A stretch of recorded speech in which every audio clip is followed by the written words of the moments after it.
clinical trials. And is Mr. George not able to come? Or? Oh, okay.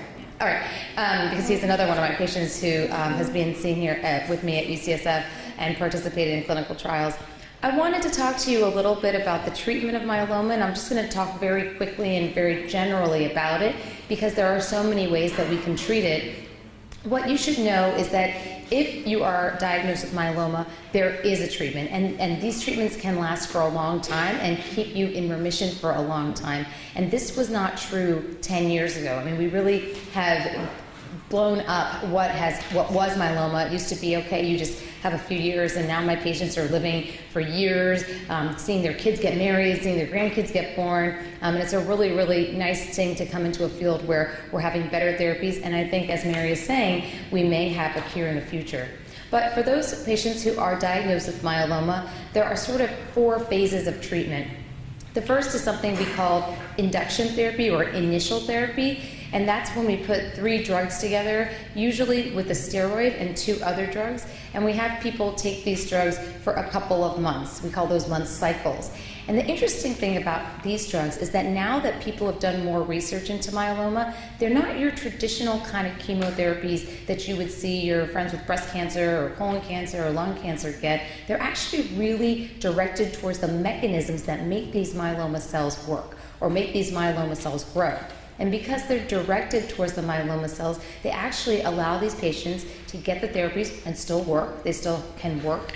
They can still enjoy time with their family. They're not completely debilitated. They don't have the same side effects a lot of patients may have with different kinds of chemotherapies for other types of cancers. And they're very outpatient friendly, so you don't have to be admitted for most of these therapies. So it's really important to know that when you are diagnosed with myeloma, you have a chance to get outpatient myeloma-directed therapy, and that's because of all the work of groups like Mary's, like the MMRF, and other groups that have supported research to develop these drugs. So after several months of getting these cycles of drugs, the triple combination, there's a second part, and that's called autologous transplant or a bone marrow transplant.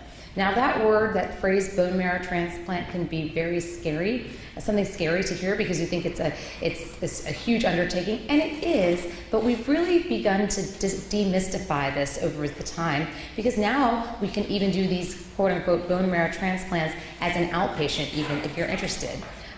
This purpose of the transplant is to actually give the myeloma a really big 1-2 punch. If the first months of chemotherapy are like washing a dish with a sponge, this transplant is a Brillo pad. It allows you to really dig out that bad myeloma, the high dose of chemotherapy, and we use the transplant from yourself, so it's an autologous transplant, not from somebody you're related to, but it's an autologous transplant. We use stem cells from yourself to help you to recover from this therapy. And as Mary mentioned, we know that patients who get the transplant as a planned therapy do better. So if you know anybody who's been diagnosed with myeloma or you end up getting this diagnosis, it's really important to ask your doctor about the transplant because we know that in the community, many patients are not even being referred to a transplant center because their doctor thinks they're too old or their doctor thinks that they're not healthy enough. And I will tell you that I will transplant about 95% of people that come to me. So it's very rare that I won't transplant a patient because I want every patient to get the best benefit that they can up front. I want them to be able to go through the transplant and then move on to the next phase of treatment and be able to go to their kid's wedding or be able to be there for their granddaughter's graduation or all of these important life milestones. The third part of treatment after you go through the transplant and recover is something called maintenance therapy. And this is where myeloma therapy, we talked about it being incurable. We've changed myeloma, we think, from being a disease that you die of to a disease that you can live with. And so the way we do that is by having maintenance therapy. It's just one little pill that you take every day, a couple of weeks every month, 3 weeks out of 4 every month, and you take that as long as you can. And I try to compare it to saying, if you have high blood pressure, you take a pill every day. It's sort of like that. It's a little bit more involved as far as some symptoms that you may have, but it's like that. And many of my patients can stay on that for years afterwards and be totally fine. Again, go back to work, go to family vacations, reintegrate with society, kind of go back to their life Because ultimately, all of this we do so that people can go back to their real life. We don't want you to feel like a patient forever. We want you to feel like a person, the person that you are and the person you want to be as you grow older in your life. So these are the 3 parts of the initial treatment of myeloma, and all of these parts are only possible because we've done clinical trials to prove what is better versus something else, what's better versus something older, and what's less toxic versus previous treatments which used to keep people in bed and not able to integrate with their family and with society. So those are the major parts of myeloma treatment initially. Eventually, when people do relapse, which now is happening longer and longer, although it does happen, we have a lot of what we call salvage chemotherapies. And even if you have myeloma for several years and everything's quiet and you have a disease progression, you still have an opportunity for a host of other drugs because so much research has been done in the past 10 years to get, I think it's 6 or 7 new FDA-approved drugs in the past 3 or 4 years, which is remarkable for one disease. And we have new things called immunotherapy, which I'm particularly excited about because they use your own immune system to try to fight against the myeloma. A lot of us think that cancer grows more because your immune system gets tired, and that's why a lot of older people might have cancer versus younger people. And so we try to reboot the immune system and use it to our advantage to really try to kill the myeloma. And so we have things going on like antibody therapy. We have these new T-cell therapies that directly kill the myeloma, and we've had some really incredible results. And all of that is more obtainable, if, for example, for relapse patients. So it's not the end of the line if there's a relapse or a progression. We have something, and we're usually planning the next thing just in our heads, just so we know we have something to offer the patients when they come to us. So with that, I know I gave you a lot of information at once, but I really wanted to let you know that there are pathways for all patients, but the most important pathway is information. And we really appreciate that you guys came out here to learn this, and we're here to answer any questions you may have. Stay right here. Q&A.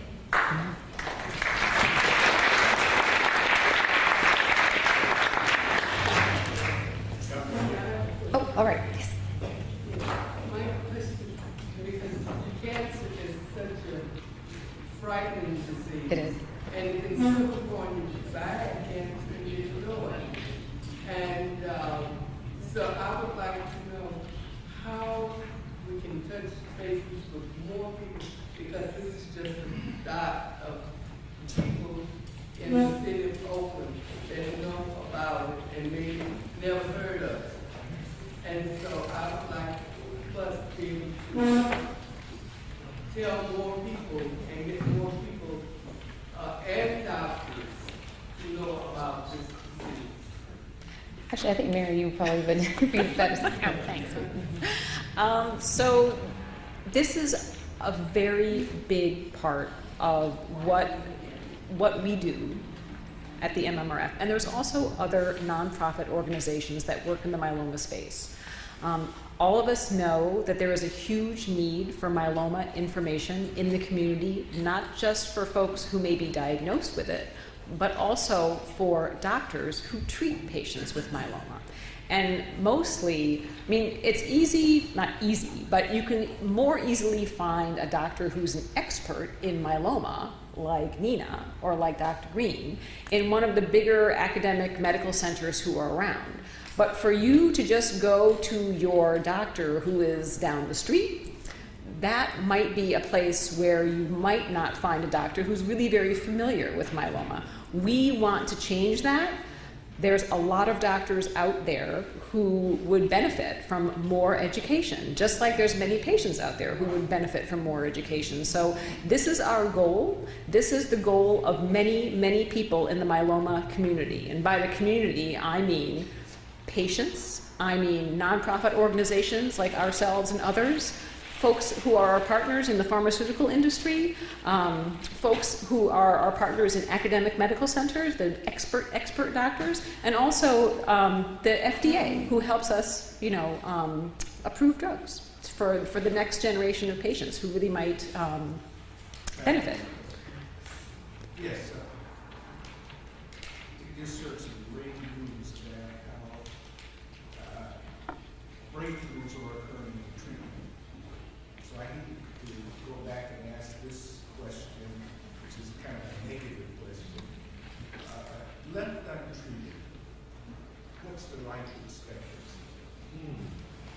Yeah, that's a great question.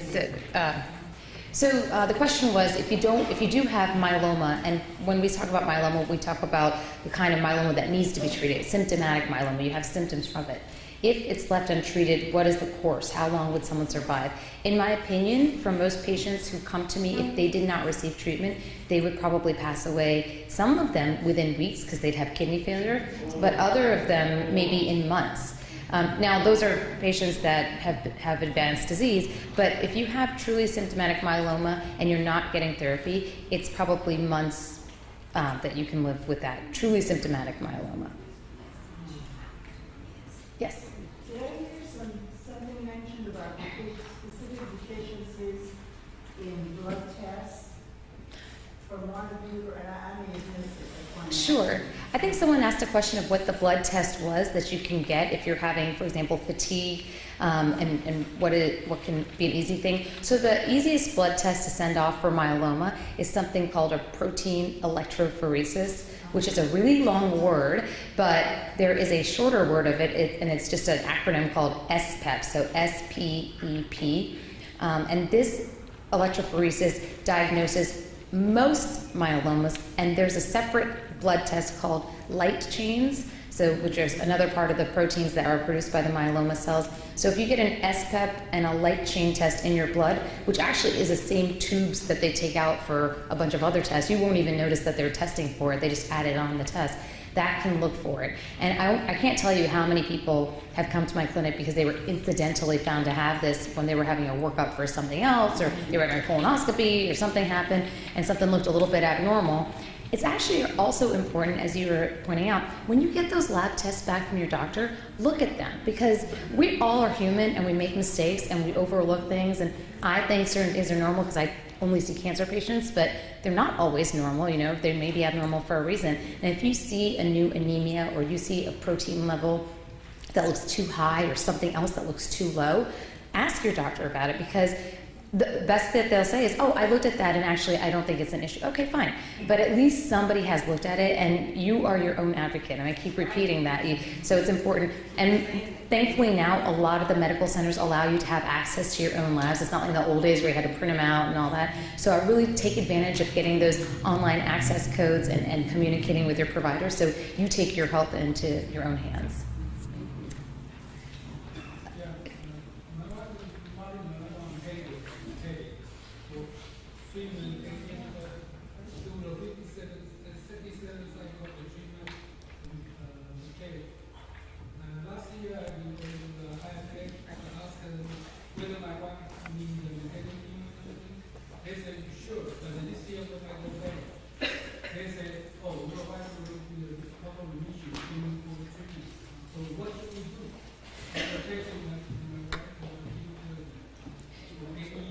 Sorry, so the question is that your wife is in remission and they're saying no more therapy is needed? Okay, that's a great question. So, right, okay, that's a wonderful question. So a lot of people say, so some of us in the myeloma community think that there are a few patients that can be cured. And what that means is they don't need any more therapy. And I've had just like one or two of these where over time they just kind of bounce around and they can still find the myeloma, but it's not growing. So they just go back to their lives and we just watch it.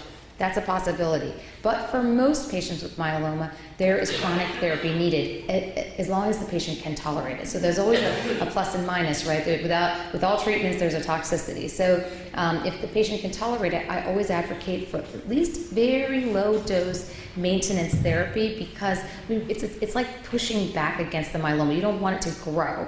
So once it grows, that's a difficult problem. So you want to prevent it from growing. So I don't know your wife's case, but in general, I am an advocate for long-term therapy as long as the patient can tolerate it. So one person in the back, yeah. Oh. In our community, financially, we're at the bottom of the boat in comparison to the rest of the country. So when it comes to finances, we really have to pitch fees. So pitch fees to regulate our home finances. And then someone comes into your office from the African American community, finds out they're diagnosed with multiple myeloma. And the first question in my mind would be, how am I going to pay for you, and how am I going to pay for this medicine? And so I'll be reluctant to start because I got my family to take care of. So how do you encourage them to take that step? This is a critical question. I'm so glad you brought this up because this is almost everybody that walks into my office has some sort of financial strap, something's going on. Because let's face it, there's not, maybe around here, but there's not that many millionaires in the world, we're all struggling with something, So most everyone who comes to my office is working or was working, now they're debilitated, because of their disease, initially, and their spouse is working to make the money because they're not working, and then their kids might be just out of the house, they have their own lives, etc. So one of the critical aspects about planning for myeloma therapy is getting a care team together at your home. So the first thing is, okay, maybe my mom lives, in another town, and she can help me for a few weeks during the transplant. I also have a group in my church, and they're each going to take a day, for example, during the transplant. Then the second part is financial, as you're mentioning. What resources are available? A lot of insurance companies, thankfully, actually cover the state-of-the-art myeloma medications. I'm happy to report. However, there are varying degrees to which you have to pay for some of it. And this is where sort of that gap is, and I've noticed this with particular medications, and Mr. Rosengard can say similar to experiences, that you can't always tell until you go to your insurance company what they're going to pay for and what they'll pay for that year. Thankfully, there have been a lot of advocacy groups within each pharmaceutical company to help you meet that goal. It does take a little administrative work, and that's something you have to focus time on, which I know is difficult because everybody's dealing with their disease and the busyness of life. And then the third thing is long-term planning, right? So you want to ask your doctor honest opinions. They'll look at the DNA reports of your myeloma, they'll look at how you presented and give you a rough estimate of what your chances are of staying in remission, for how long, what you should plan for, and start thinking ahead that you want to plan, okay, maybe I want to retire earlier. How do I make that happen? Maybe my wife wants to retire earlier. How do I make that happen? What do we have to do now to plan for 10 years from now where I may be on a chronic medication and need certain things and need certain help? And that is something that you, again, have to get in front of because it's too overwhelming otherwise to just only come at it in a rapid-fire way when the problem arises. So these are 3 ways that hopefully we can help people to get together. And the final thing is each clinic, well, I'll just speak for ours, sorry. We have both a social worker on site to help with some of these things like parking or if there were needs for like an ambulette ride or something like that. And then the other thing that we've started to do a lot more is a clinical psychologist that deals with patients with cancer because there's a lot of coping, a lot of acceptance, working with your own family members, partnering with your caregiver. All of these things are critical to making sure you have a 360 approach to cancer. So those are some of the resources available. Let me just put in a quick plug. We have a patient support hotline that you can call. And that information is in the booklets that we have in the back, but you can call our nurse patient navigators and you can call and ask them any question, whether it's about your disease or about how to pay for your medications. And they can certainly help you navigate how to get the best answer and get the best resources for you. So feel free to do that. Someone over here. Okay. Oh, yes, you've been waiting. Oh. Well, first I want to thank you, Dr. Shah. I wish that my family had known you 9 years ago when my dad was diagnosed with multiple myeloma, because he did not have the outcome that he would have wanted. Secondly, when folks, because there are elderly, when the onset of disease happens, and there could be other chronic illnesses happening at the same time, how do you ferret out how you attack this disease and whether or not you feel it's appropriate to provide treatment if they have other disease issues going on? Yeah, really important question because as Dr. Green mentioned, myeloma tends to affect older patients more than younger. So many of my patients who come to me have a history of diabetes, have a history of high blood pressure, maybe a heart attack, and we take that into account. I'll tell you that there are ways to move the medications around, decrease the doses. We really tell the patient to work hard with their primary medical provider, their PCP. For example, if you have diabetes and we're saying you're going to need steroids, those steroids are going to make your blood glucose go up, right? So you have to stay on top of that. That might mean you have to take more insulin, maybe measure it more frequently, all of these things. So we have to integrate with the other providers. But we always prioritize getting that myeloma treatment in if the patient can tolerate it. So if the patient feels good, I have this test. I don't know why, I love this test. I say, hey, how do you feel today? Well, my back hurts. Okay, in general,